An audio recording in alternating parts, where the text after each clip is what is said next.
साथीहरु the power of पावरपोइन्टमा आज हामीले हेर्नेछौं कि यस्तो खालको लोगो या तपाईले आर्टहरु भन्नुहुन्छ जस्तै एउटा आर्ट्सलाई हामीले चाहिँ गर्न सकिन्छ यस्तो खालको डिजाइनहरु हामीले चाहिँ कसरी गर्ने भन्ने बारेमा जुन साथीहरु तपाईले देख्नुभएको छ एउटा युनिक डिजाइन छ यस्तो खालको डिजाइनहरु छ तपाईले देख्नुहुन्छ यो डिफरेन्ट छ तपाईले यहाँ देख्नुभएको छ यही डिजाइनहरुलाई चाहिँ हामीले चाहिँ यहाँ राखेका छौं डिफरेन्ट तरिकाले जुन तपाईले हेर्न सक्नुहुन्छ यो कर्नरमा एक्ज्याक्टली मैले फिट गरेर राखेको छु त्यसै तपाईले यो कर्नरमा देख्नुहुन्छ राम्रो तरिकाले फिट गरेर राखेको छु इट लुक्स असम राइट यो भन्दा तपाईले विभिन्न डिजाइनहरु चाहिँ एकदमै राम्रो तरिकाले डिजाइनहरु गर्न सक्नुहुन्छ त्यो पनि विदिन 5 मिनेट हजुर 5 मिनेटमा तपाईले यस्तो विभिन्न डिजाइनहरु गर्न सक्नुहुन्छ यो सबै डिजाइनहरु तपाईले चाहिँ 5 मिनेटमा गर्न सक्नुहुनेछ र साथीहरु तपाईहरु पनि चाहनुहुन्छ कि part of the PowerPoint of पावरपोइन्टको चाहिँ नेपालीमा कम्प्लिट ट्युटर र विभिन्न भिडियोहरु हेर्न चाहनुहुन्छ भनेपछि हाम्रो प्लेलिस्टमा अलरेडी तपाईले विभिन्न भिडियोहरु बेसिक देखि तपाईले पाउन सक्नुहुनेछ र तपाईहरुले चाहिँ बेसिक देखि माइक्रोसफ्टको जुन पावरपोइन्ट चाहिँ राम्रो तरिकाले सिक्न सक्नुहुनेछ सो विदाउट डिले अहिले चाहिँ हामी चाहिँ विषयवस्तुतिर लागौं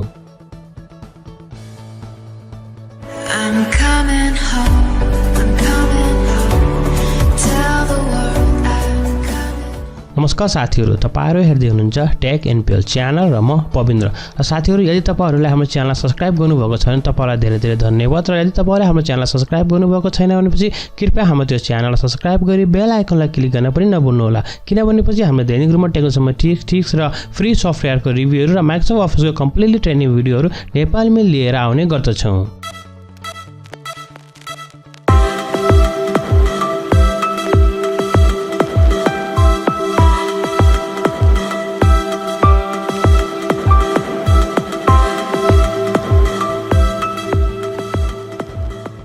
साथीहरु द पावर अफ पावरपोइन्टको जुन हाम्रो चाहिँ फोटो इफेक्ट थियो जुन फोटोको चाहिँ एडिसन थियो फोटोको बारेमा हामीले विभिन्न भिडियोहरु हेरिसक्यौं अलमोस्ट 5-6 जस्तो हामीले चाहिँ ब्याकग्राउन्डलाई कसरी रिमुभ गर्ने ब्याकग्राउन्डलाई हामीले चाहिँ कसरी चेन्ज गर्ने र ब्याकग्राउन्ड अनुसार हाम्रो फोटोहरुलाई कसरी चाहिँ मिलाउने र हामीले चाहिँ एउटा फोटोबाट चाहिँ कार्टुन इफेक्टहरु हामीले कसरी दिने या कटआउट इफेक्ट कसरी दिने र हामीले चाहिँ 3D फोटोहरु कसरी बनाउने एउटा 2D फोटोलाई एउटा युनिक 3D फोटो कसरी बनाउने जुन हामीले यहाँ बनाइएको थियो त्यसैगरी हामीले चाहिँ एउटा युनिक डिजाइन कसरी जस्तै हाम्रो चाहिँ कुनै पनि चिजले चाहिँ एउटा आइडिया हाम्रो यस्तो थियो यस्तो खालको हाम्रो आइडिया थियो र हामीले चाहिँ रिलेटिभमा यस्तो बनायौं या विभिन्न चाहिँ तपाईलाई हाफ चाहिँ हुन्छ त्यो चाहिँ ग्रे या हाफ ग्रो त्यस्तो खालको डिफरेन्ट थिम्सहरु या हाम्रो चाहिँ डिफरेन्ट तरिकाको चाहिँ इफेक्टहरु कसरी दिने भन्ने बारेमा हामीले अलरेडी भिडियो हेरिसक्यौं र साथीहरु आज हामीले हेर्ने छ जुन तपाईले देख्नुभएको छ विभिन्न चाहिँ यहाँ डिजाइनहरु देख्नुभएको छ विभिन्न तपाईले लोगो बनाउन सक्नुहुन्छ यसलाई या विभिन्न डिजाइनहरु बनाउन सक्नुहुन्छ या आर्टहरु बनाउन सक्नुहुन्छ यस्तो खालको चाहिँ हामीले चाहिँ विदिन 5 मिनेटमा पनि हामीले कसरी बनाउने भन्ने बारेमा सो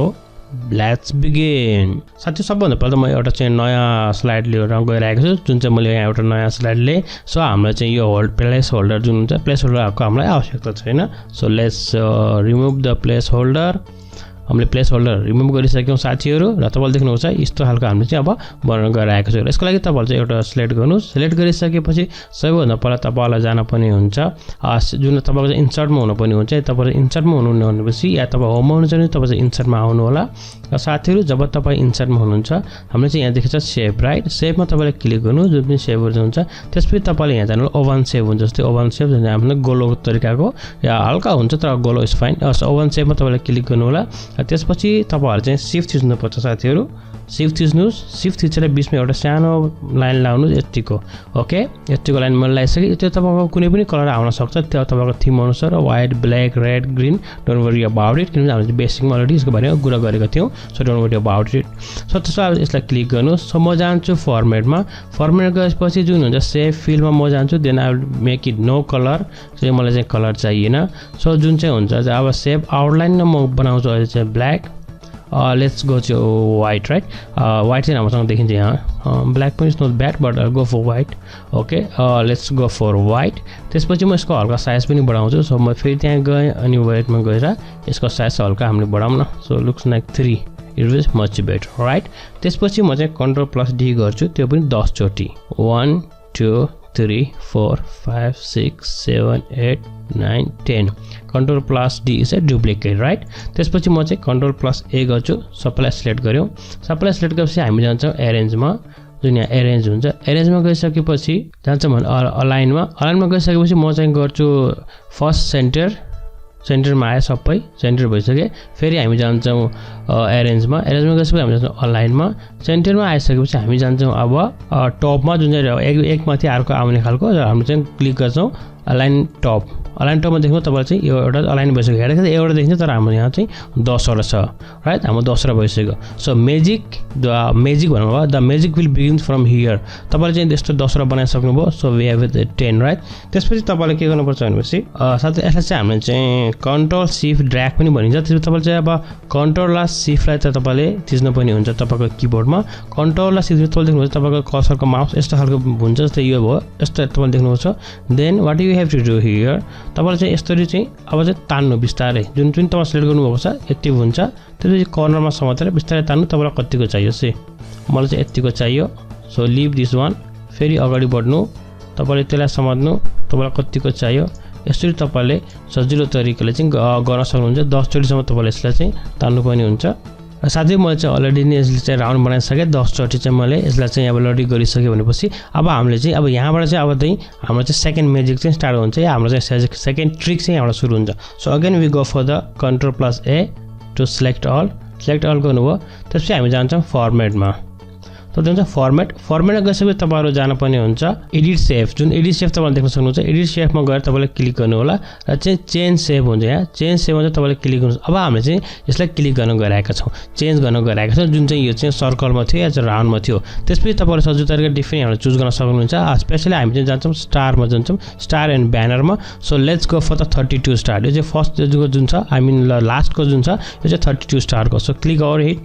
32 स्टार साथै तपाईले देख्नु 32 स्टारमा चाहिँ यस्तो खालको आइसकेको छ 32 स्टारमा यस्तो खालको आइसक्यो सो इट्स 32 स्टार सो तपाईले चाहिँ यसलाई चाहिँ कपी पनि गर्न सक्नुहुन्छ तपाईले सिलेक्ट अल गरेर सबै नै हामी चाहिँ format if you want to change a different cell तपाईले चाहिँ यहाँबाट सजिलो तरिकाले चेन्ज गर्न सक्नुहुनेछ so let's go the different format let's go for the 10 star तपाईले देख्नुहुन्छ 10 स्टारमा चाहिँ यस्तो खालको भएको छ राइट इभन साथै तपाईले यसको कलर पनि चेन्ज गर्न सक्नुहुन्छ कलर चेन्ज गर्न डेफिनेटली हामी जान्छौँ अब चाहिँ आउटलाइन कलर हुन्छ आउटलाइन कलरमा हामीले चाहिँ जस्तै हरियो या रातो तपाईलाई कुन पनि चाहिँ मन पर्छ त्यो अनुसार तपाईले यहाँबाट कलर पनि चेन्ज गर्न सक्नुहुनेछ so if you want some this just you can make a copy या चाहिँ हामीले यसमा चाहिँ चेन्ज गर्न गइरहेका छौँ जस्तो सिलेक्ट गर्नुस् we will go to format tab format ट्याबको चाहिँ एडिट सेफ जुन हुन्छ एडिट सेफमा तपाईले क्लिक गर्नुभयो भने चाहिँ तपाईलाई अब कस्तो चाहियो भन्नु जस्तै तपाईले चाहिँ अघि 10 पोइन्टमा तपाईले दिन चाहनुहुन्छ 10 पोइन्टको तपाईले देख्नुभएको छ यस्तो खालको एउटा राम्रो एउटा बन्छ 10 पोइन्टको so you can drag it wherever you want it or तपाईले सिम्पल तरिकाले यसलाई चाहिँ कपी गर्नु या तपाईले कट गरिसकेपछि तपाईले चाहिँ यसलाई चाहिँ अब के गर्नु भनेपछि पेस्ट एज अ फोटो गर्नु भने तपाईले यहाँ चाहिँ फोटोको चाहिँ तपाईको इफेक्ट आउँछ जब तपाईको यहाँको फोटोको इफेक्ट आउँछ जस्तै यो फोटो बनिसक्यो तपाईले चाहिँ यसलाई चाहिँ सिलेक्ट गर्न सक्नुहुनेछ र तपाईले फोटोको जुन फर्मेटहरु जुन चाहिँ इफेक्टहरु तपाईले सजिलो तरिकाले दिन सक्नुहुनेछ so we just click it here and we go for the crop तपाईले क्रपमा क्लिक गर्नु होला त्यसपछि हामी क्रपमा क्लिक गर्छौं यस्तो खालको तपाईको क्रप आउँछ भने चाहिँ हामीले चाहिँ अब यहाँ चाहिँ 50% चाहिँ हामीले चाहिँ यहाँ यस्तो 50% चाहिँ यसको ट्याक्क क्रप गरिन्छ ठीक छ 50% क्रप भइसक्यो then I just want to do the cut and I just want to do the paste तपाईले कट पेस्ट नगरे पनि डाइरेक्टली तपाईले गर्न सक्नुहुन्छ कट पेस्ट चाहिँ मैले इजीको लागि गरेको so again you can crop it त्यसपछि तपाईले जानुस् यसको पनि 50% तपाईले क्रप गर्नुभयो भने सी तपाईले यहाँबाट सजिलो तरिकाले रोटेट पनि गर्न सक्नुहुन्छ या तपाईले चाहिँ यहाँबाट पनि रोटेट गर्न सक्नुहुन्छ जुन हामीले बेसिकमा हेरेको थियौं so you can just keep it here तपाईले चाहिँ आफ्नो चाहिँ मिलाएर यहाँ चाहिँ सजिलो तरिकाले तपाईले मिलाएर राख्न सक्नुहुनेछ जस्तै तपाईले चाहिँ कलरहरु पनि चेन्ज गरेर सो विभिन्न हामीले यहाँ हेर्यौं साथै डिफरेन्ट छ त्यहीबाट हामीले बनाएको डिफरेन्ट तरिकाको डिफरेन्ट तरिकामा सेफहरु गरेको जस्तै हामीले यहाँ गरिसकेको थियौं let me do the one more त्यसले चाहिँ हामीले चाहिँ कपी नि गरौँ सो म एउटा यहाँ राख्छु त्यसपछि हामी जान्छौँ फर्मेट अब सेलमा जुन हुन्छ यसको फर्मेट ट्याबमा गइसकेपछि चाहिँ हामी एडिट सेफमा जानुस् एडिट सेफमा गइसकेपछि तपाईले यहाँ सेफहरु चेन्ज गर्न पर्ने हुन्छ साथीहरु सो लेट्स अब हामीले चाहिँ अझै डिफरेन्ट सेफ गरौँ जस्तै हामीले चाहिँ यो स्टारको म गरौँ चाहिँ स्टार भइसकेको छ एउटा चाहिँ त्यसपछि तपाईले अब उसको कलर चेन्ज गर्न चाहनुहुन्छ भने तपाईले विभिन्न कलरहरु पनि चेन्ज गर्न सक्नुहुनेछ जस्तै you can go for the black or you can go for the red जुन पनि तपाईलाई मन पर्छ जस्तै एकदम तपाईको बढी मात्रामा देखेको भने चाहिँ यिनीहरु नजदिक भएको कारणले बाक्लो देखेको यदि यसमा चाहिँ तपाईको जुन स्टारहरु कम भयो भने चाहिँ तपाईले एकदम राम्रो पनि देख्नुहुन्छ जस्तै यस्तो खालको राम्रो देख्नुहुन्छ र अझ लेट्स गर्न सी वन मोर डिजाइन सबै जुन तपाईले देख्नुहुन्छ यो चाहिँ 8 स्टार भएको कारणले चाहिँ एकदम एउटा युनिक तरिकाको देखेको छ र तपाईले यस्तो युनिक तरिकाको पनि डिजाइन गर्न सक्नुहुन्छ यदि तपाईले डिफरेन्ट डिजाइन गर्नुहुन्छ भने सेम एज अ कट यसलाई चाहिँ हामी चाहिँ कट गर्नुस् या तपाईले चाहिँ यसलाई चाहिँ कट गर्दा राम्रो हुन्छ select all then cut then as a paste as a picture यो पिक्चरको रूपमा यसलाई चाहिँ तपाईँले गर्नुभयो तब यसलाई डबल क्लिक गरेर तपाईँले यसलाई फेरि कट या पेस्ट पनि तपाईँले सजिलै गर्न सक्नुहुन्छ। र साथीहरू आजलाई यति नै। मलाई आशा तपाईँहरूलाई आजको यो भिडियो मन पर्यो होला। यदि यो भिडियो सम्बन्धी कुनै सल्लाह र सुझाव छ भने हाम्रो कमेन्ट सेक्सनमा कमेन्ट गर्न नभुल्नु होला। र साथीहरू तपाईँहरूमध्ये कुनै साथीहरू नयाँ आउनुभएको छ भने कृपया हाम्रो च्यानल सब्स्क्राइब गरी त्यो बेल आइकनलाई क्लिक गर्न पनि नभुल्नु होला। तबसम्मको लागि bye bye, take care, have a great and fun time.